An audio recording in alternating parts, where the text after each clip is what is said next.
السلام عليكم ورحمة الله وبركاته. أهلا بكم من محل شيخ العطارين، قناة العشاب الصغير. النهاردة هنعمل خلطة السمك.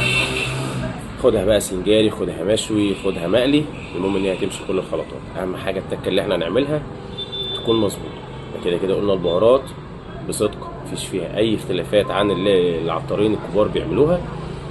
بالإضافة إن احنا هنضيف بقى عليها التكة بقى بتاعت الجماعة بتوع السمك. ما تروح محل كده زي محل قدورة كده وتاكل سمك وتتمزج، هنقول لك إيه السمك.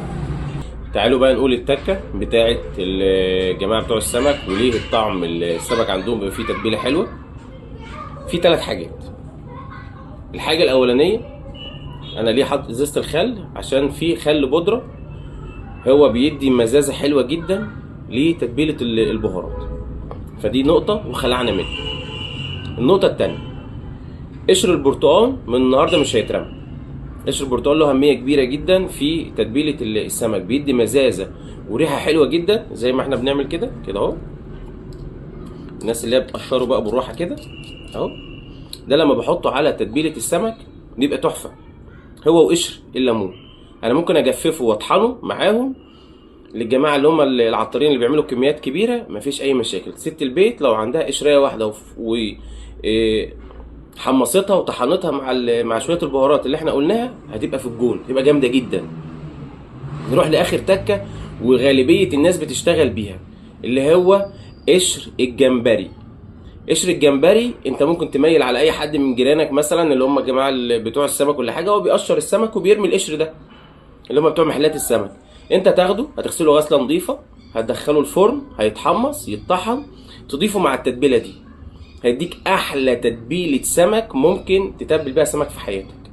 طيب الجماعه اللي هم في البيت وما عندهمش او كلام زي كده، يا سيدي مفيش مشاكل. لو في يوم من الايام ولا حاجه انا اشترينا كيلو جمبري ولا حاجه، خدنا القشر بتاعه وحمصناه وطحناه مع البهارات، يعني كده عملنا ال3 تكات الجامدين اللي بيخلوا محلات السمك احلى محلات سمك علشان خاطر التتبيله اللي هم بيعملوها.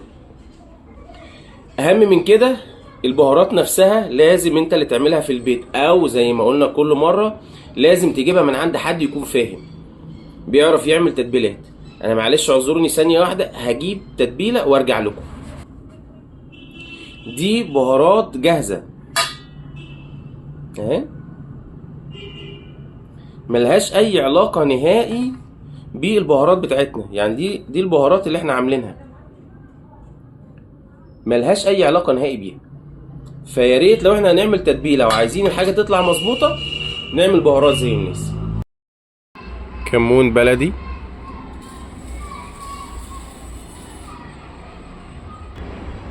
كزبره بلدي برضو، او لو سوري مش مشكله، المهم ان هي تكون الحبايه نظيفه. فلفل اسود سواء برازيلي او فيتنامي.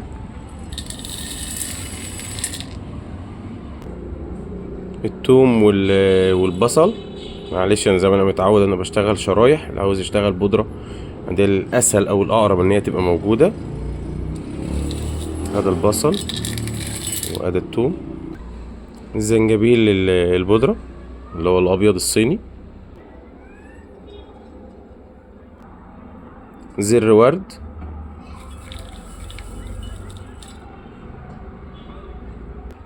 دي كده تقريبا الكميات اللي هي بتحتاج معايا كميات كبيره. بعد كده انا معايا 5-6 اصناف، هنضيف منهم رشات بسيطة او 5 فصوص من كل حاجة وهنقولهم بالترتيب.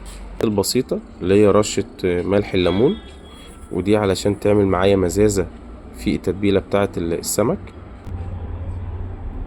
2-3 حبهان.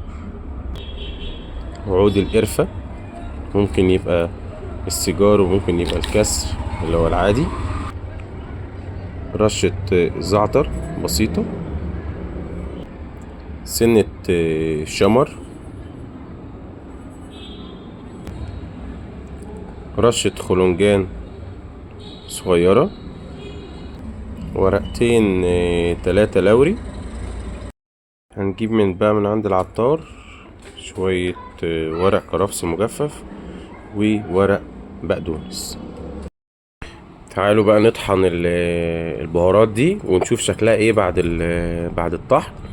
خليكم معانا علشان نقول التكتين الاخرى اللي هم موجودين في المحلات الاسماك، وبيبقى طعمها حلو ازاي.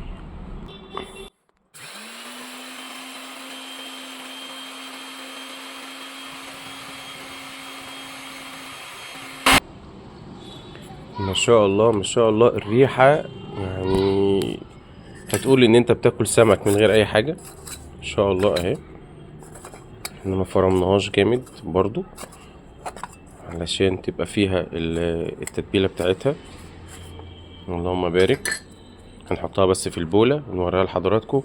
خليكم معانا، اشوفكم على خير في حلقة جديدة. السلام عليكم ورحمة الله وبركاته.